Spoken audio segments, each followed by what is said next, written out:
সেই দিন আমাদের সাডেন প্ল্যান হয়েছিল আমরা যাব তৃপ্তি।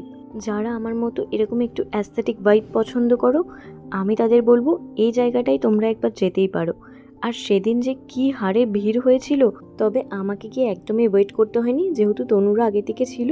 আমি গিয়েই ঢুকে পড়েছিলাম। আর ফার্স্টেই আমরা অর্ডার করেছিলাম একটা চাউমিন, যেটা আহামরি কিছু খেতে নয়, নর্মাল সাদা চাউমিনের মতোই খেতে।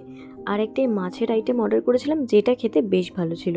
আর আমি তো মনে হয় সেদিন 4টে কোল্ড ড্রিঙ্কস খেয়েছিলাম। তবে যাই নাও না কেন, তৃপ্তিতে গিয়ে কখনো এইটা নেবে না। এটার এক্সাক্ট নামটা আমার মনে পড়ছে না, চিজ পাইনঅ্যাপেল এরম কিছু একটা ছিল।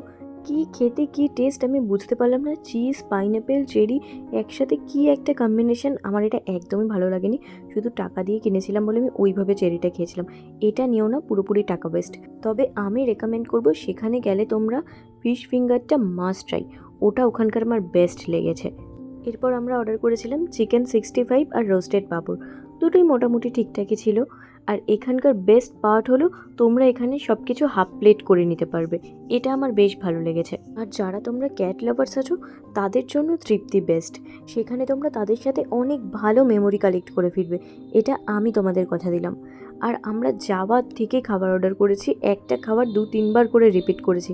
তাও আমাদের ওই 2200 টাকা মতো বিল হয়েছিল, মানে ব্রডওয়ের থেকে অনেকটাই রিজনেবল। আর আমি কোথাও গিয়ে যদি এরকম একটা মিরর দেখতে পাই, আমার পাটা তার সামনে একটু হলেও আটকাবে। তারপর আমরা সেখান থেকে বেরিয়ে গেছিলাম। সেখানে আমরা খুব সুন্দর একটা সন্ধে কাটিয়ে বাড়ি ফিরেছিলাম।